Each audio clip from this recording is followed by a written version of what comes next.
Bharatiya Janata party జనసేనల మధ్య honeymoon ముగిసినట్లేనా? తెలంగాణలో రానున్న లోక్సభ ఎన్నికల్లో జనసేనతో పొత్తు లేదని కమల్నాథులు తేల్చి చెప్పేయడం దేనికి సంకేతం? అటు ఆంధ్రప్రదేశ్లోనూ బీజేపీ కీలక సమావేశంలో చాలా తీర్మానాలు చేశారు. కానీ జనసేనతో పొత్తు ఉంటుందా లేదా అన్నది ఎక్కడా ప్రస్తావించలేదు. మరోవైపు ఏపీలో జనసేన తాను టీడీపీతో పొత్తు పెట్టుకునే ఎన్నికల బరిలో దిగుతానని స్పష్టం చేసింది.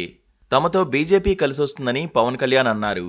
అయితే పవన్ తన నిర్ణయం తాను తీసేసుకుని టీడీపీతో చెట్టాపట్టాలేసుకున్నారు. టీడీపీని దూరం పెట్టాలని భావిస్తోన్న బీజేపీకి టీడీపీ జనసేనలకు దూరం జరగడం తప్ప మరో గత్యంతరం ఉండకపోవచ్చని రాజకీయ పండితులు అంటున్నారు. తెలంగాణ బీజేపీ అధ్యక్షుడు కిషన్ రెడ్డి మీడియాతో మాట్లాడుతూ తెలంగాణలో వచ్చే లోక్సభ ఎన్నికల్లో బీజేపీ ఒంటరిగా పోటీ చేస్తుందని స్పష్టం చేశారు. జనసేనతో పొత్తు ఉండబోదని క్లారిటీ ఇచ్చారు. కొద్ది వారాల క్రితం జరిగిన తెలంగాణ అసెంబ్లీ ఎన్నికల్లో బీజేపీ జనసేన పార్టీలు కలిసే పోటీ చేశాయి. పొత్తులో భాగంగా జనసేనకు 8 సీట్లు కేటాయించింది బీజేపీ. వాటిలో ఒక్కచోట కూడా జనసేన గెలవలేదు. కూకట్పల్లి నియోజకవర్గంలో మాత్రం 40,000 ఓట్ల వరకు వచ్చాయి. మిగతా 7 నియోజకవర్గాల్లోనూ ఎక్కడా 5,000 ఓట్లు కూడా రాలేదు. దీనిపైనే జనసేన ప్రత్యర్థులు సోషల్ మీడియా వేదికగా సెటైర్లు వేస్తున్నారు. బరేలక్కకు వచ్చినన్ని ఓట్లు కూడా జనసేనకు రాలేదని వారు దెప్పిపొడిచారు. అయితే తెలంగాణలో జనసేన చెప్పుకోదగ్గ విజయాలు సాధించలేకపోవడానికి చాలా కారణాలు ఉన్నాయి. అసలు జనసేన అధినేత పవన్ కళ్యాణ్ తెలంగాణ ఎన్నికలను సీరియస్గా తీసుకోలేదు. ఆయన పెద్దగా ప్రచారం కూడా చేయలేదు.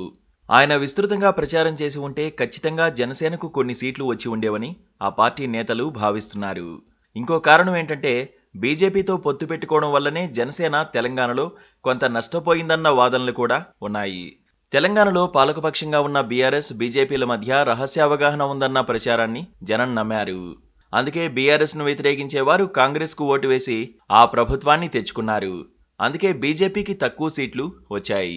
లోక్సభలో జనసేనతో పొత్తు పెట్టుకోకూడదని తెలంగాణ బీజేపీ అనుకోవడానికి కారణాలు ఉన్నాయని అంటున్నారు. 2024 ఎన్నికల్లో ఆంధ్రప్రదేశ్లో తెలుగుదేశం పార్టీతో పొత్తు పెట్టుకుని బరిలో దిగాలని పవన్ కళ్యాణ్ నిర్ణయించారు. అయితే తెలుగుదేశం పార్టీతో పొత్తుకు బీజేపీ పెద్దలు సిద్ధంగా లేరు. టీడీపీతో పొత్తు పెట్టుకోవద్దని బీజేపీ అగ్రనేతలు, కేంద్ర మంత్రులు పదే పదే చెప్పినా పవన్ కళ్యాణ్ మాత్రం ఏపీలో వైసీపీ వ్యతిరేక ఓటు చీలకూడదంటే టీడీపీ జనసేనలు పొత్తు పెట్టుకుని తీరాల్సిందే అని భావించారు.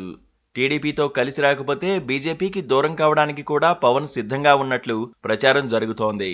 ఇదే బీజేపీకి సంకటంగా మారింది. చంద్రబాబును నమ్మలేమనే బీజేపీ టీడీపీతో పొత్తు వద్దంది.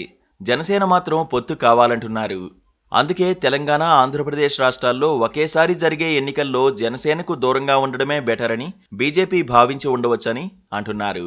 ఈ నేపథ్యంలోనే తెలంగాణ బీజేపీ అధ్యక్షుడు చాలా స్పష్టంగా తాము జనసేనతో కలిసి ఎన్నికలకు పోవడం లేదని అన్నారు.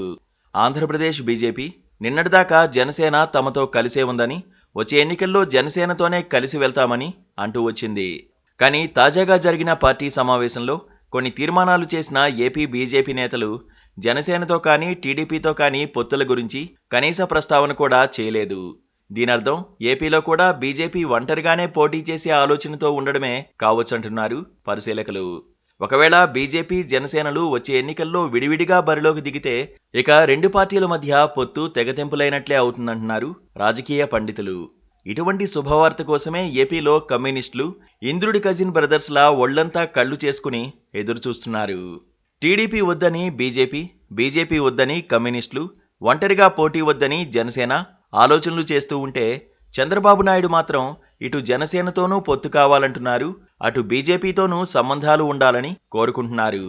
అయితే అవ్వా కావాలి బువ్వా కావాలి అంటే కుదరదంటున్నారు రాజకీయ పండితులు. బీజేపీ పక్కకు జరిగితే అమాంతం కూటమిలో చేరిపోయి సీట్ల సర్దుబాటు చేసేసుకోవాలని సిపిఐ నారాయణ, సిపిఎం రాఘవులు చకోర పక్షుల్లా ఎదురుచూస్తున్నారు. విపక్షాలు ఇలా గందరగోళంగా ఉంటే ఏపీలో పాలకపక్షమైన వైఎస్ఆర్ కాంగ్రెస్ పార్టీ మాత్రం ఏ గోలా లేదన్నట్లు ఒంటరి పోరుకు సమాయత్తమవుతోంది.